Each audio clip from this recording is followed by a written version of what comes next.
Minority Retort on XRAY FM. XRAY FM. Wake up!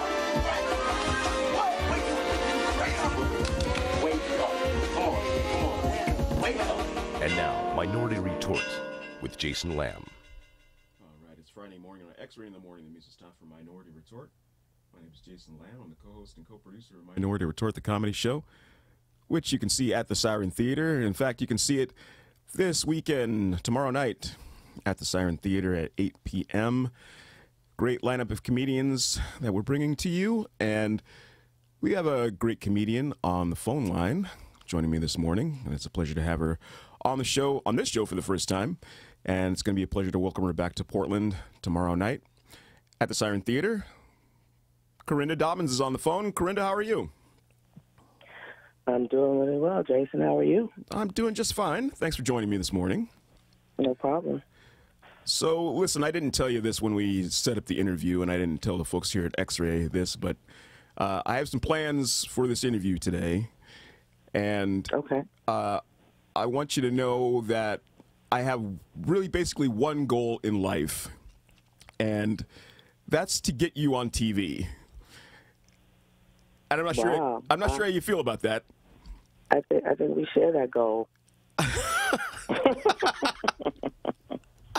Because I think you would be great on TV. I think you would be excellent in a sitcom, and I want to see it, and I want to make it happen. I don't want to just see it. I want to make it happen. So, Wow, I want to make that happen too. let's do it. I think I'd be good in a sitcom. I really do. I do too. And so I'd like to use this interview to get some background that I need. I'm going to be writing it, by the way. I don't know if that's okay with you or not. Oh, but great. That means I don't have to. yeah, okay. Sweet. Excellent. Boy, this is working out better than I even hoped. I know. I like when I pass work along to others. I have no problem handling all the heavy lifting.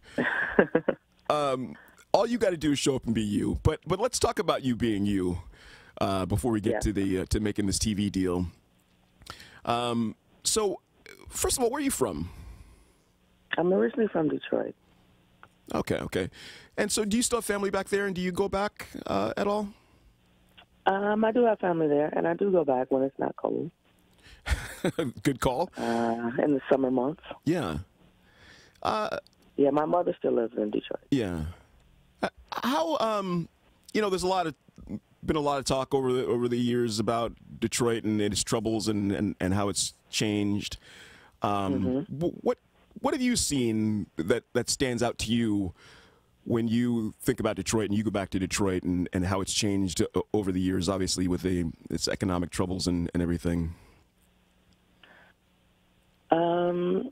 Detroit's undoing was coming for a long time. I mean, Detroit runs around the auto industry, and it was on the decline, obviously. But the last time that I went back, it seems to be the downtown area is doing very well. They've built stadiums down there. They have $1 million condos, but the neighborhoods are still falling apart, which is usually how it works.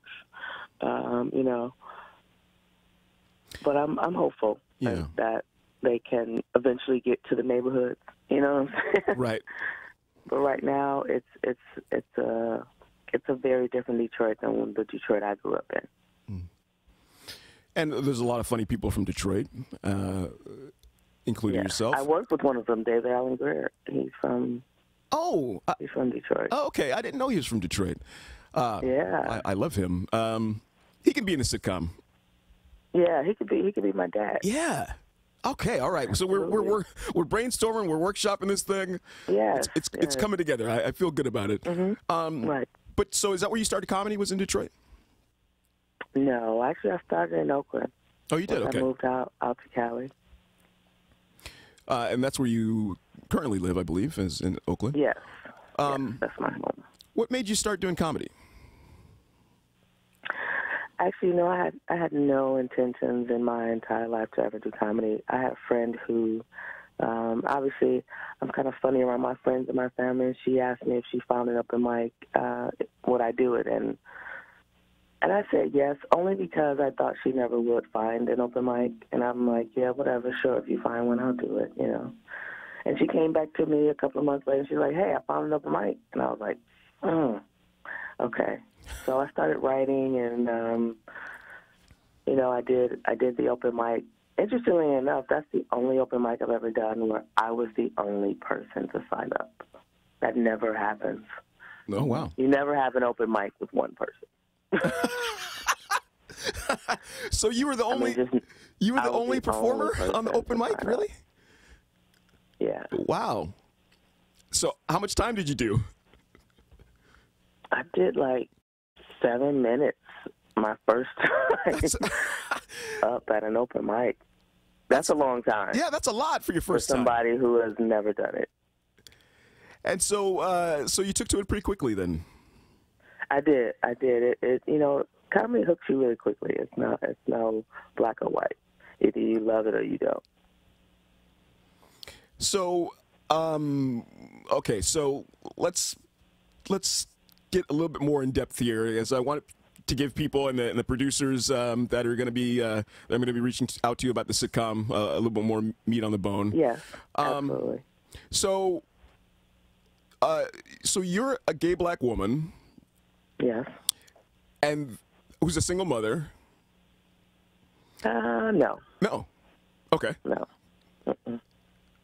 So okay, so you were in a relationship, but Yeah. I don't think. I mean, I was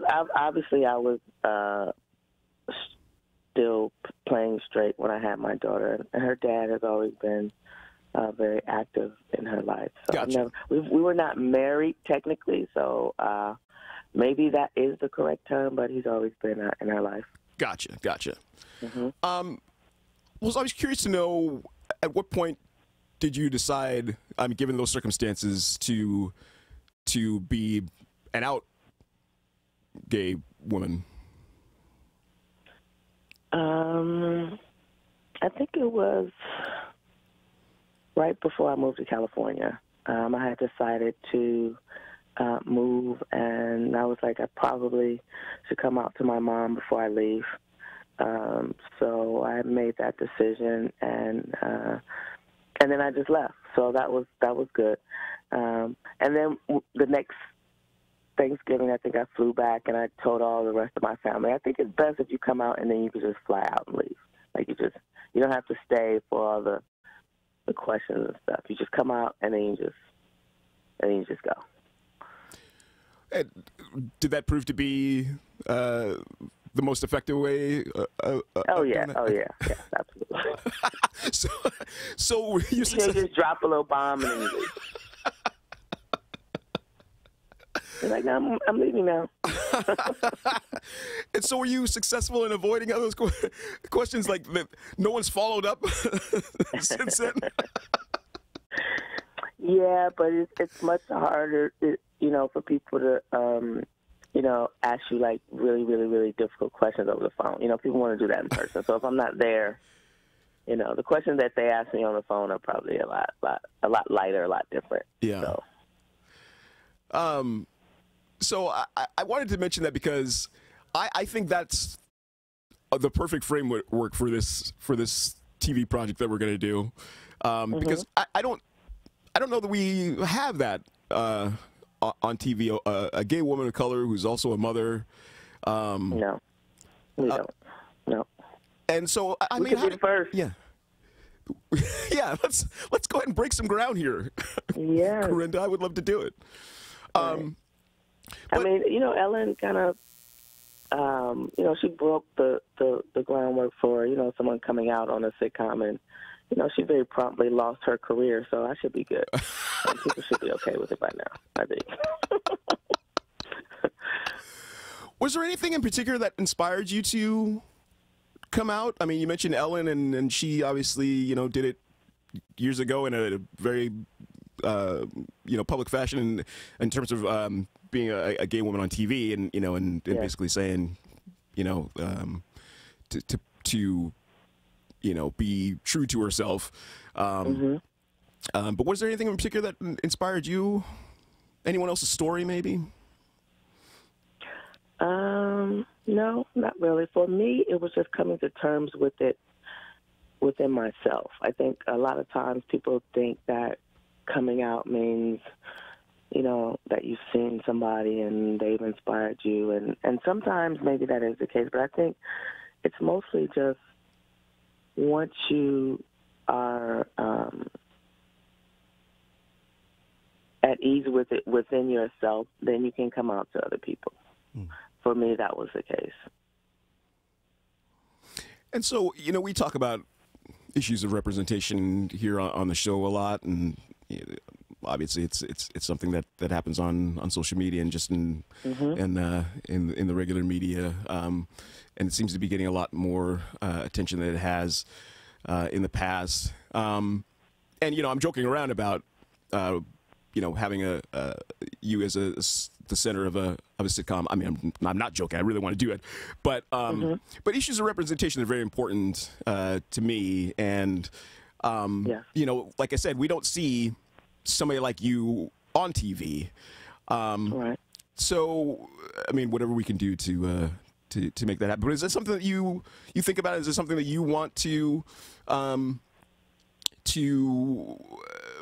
aspire to do, or do you want to just be you? Like, you want to, because I guess the trap in that would be like you being representative of certain group or anything. I've always wanted to do a sitcom since I sort of got in this business, because that's always been whenever you're a stand-up comic, the natural progression is to do a sitcom, right? That sort of represents your life, or how you grew up. We think about the Chris Rock show and Steve Harvey, Theo Hughley, Seinfeld. All these people have done shows about parts of their lives. So I mean, I've always been very interested in that, and I've always tried to write that. But it is. I think it's going to be difficult. I mean, people really have a difficult time, I think, wrapping their minds around a black woman who doesn't represent necessarily what they've seen all the time. So, but I think if you can make it funny, that people they'll gravitate to it and they'll watch it. And you've opened for people like Dave Chappelle and Trevor Noah and Michelle Wolf. Yes. What were those experiences like, opening for and performing with people who are worldwide famous? And do you draw any specific inspiration from those types of folks, or anything you can apply to your own career, like how they handle their business? Yeah, I think every person I've opened for, I've learned something different from them. I think the most important thing I've learned from all of them is that your writing has to be top notch. You know what I mean? Like, they are very, very good writers, and they're very, very great storytellers, which is key to being a great stand-up comic. But they all do it very differently, and that's, I think one of the things you have to do as a comic is that you just have to be very, very in tune with yourself, and you have to be willing to be different than everyone else,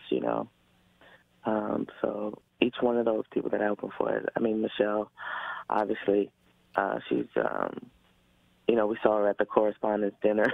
Oh, yeah. She's very, she's fantastic. Trevor, actually, when I opened for Trevor, he wasn't that well known in the States. He had just gotten the Daily Show. So people were very curious to know who was going to replace Jon Stewart, and we had a packed house every night. But he's very good at telling his story, coming from South Africa, how he grew up. Dave, oh my God, Dave he's really an amazing person. I think people, I've worked with a lot of people a lot less famous who are a lot less nice than Dave. I'm going to need all their names. He was very gracious. He gave me some great advice. His set was amazing. I loved watching it. Yeah. What advice did he give you? Or do you not want to share that? Well, currently I still have a 9 to 5. He was just, very encouraging about, how to transition and sort of make comedy my full-time gig. And, he was hoping that I could get to a place where I could do it full-time because he thought I was, talented enough to do that. So that was very encouraging for me. Yeah, it's that's got to be hearing it from someone who's achieved the level of success that he has. Absolutely, and he's seen a million comics. So right, yeah. If I wasn't good, he would be like, "You need to keep your day job. Stay there." Well, one of the things that I love about you is that, and watching you perform, is that you just have such a personable and just relaxed, easy manner on stage, and it seems like it really kind of comes easy to you. And I don't want to minimize like the work that you put in, that you obviously have to put in for it, but you make it seem easy. And thank you. You mentioned the other folks that you open for, being storytellers, and that really comes across in your work as well. Do you consider yourself a storyteller?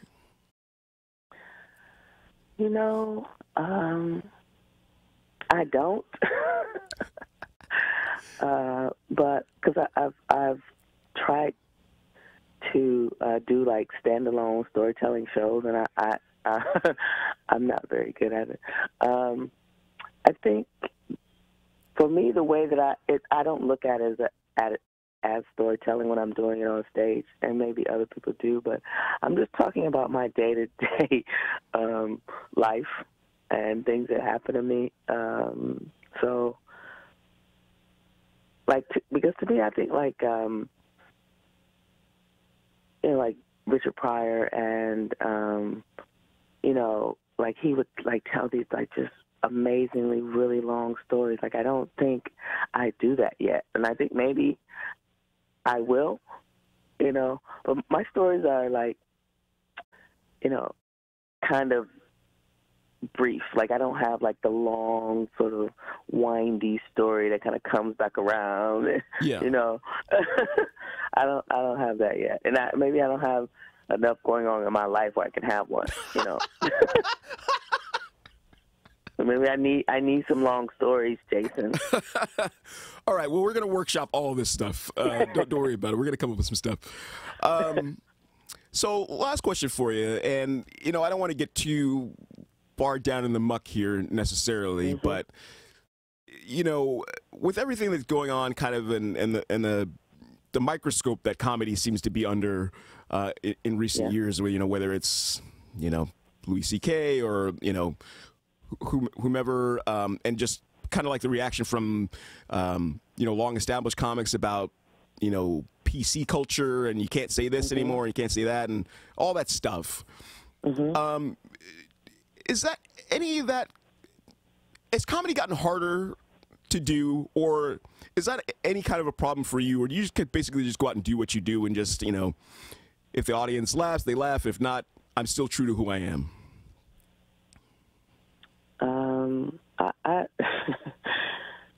I think people who say that there's a PC culture hasn't been around comedy. Because if you're around comedy, I mean, there's people say whatever they want to say. I mean, obviously there can be repercussions from the things that you say, and the things that you do, particularly if you're sexually harassing your peers. But there's no PC culture. I've not had an issue with that. I've always been able to say whatever I wanted to say, and I don't think that anything has changed around that. I mean, Louis C.K. is still doing clubs, and I don't see any change. Well, to be honest. Yeah. Well, I know that you're going to come to Portland tomorrow night, and you're going to say whatever you want to say.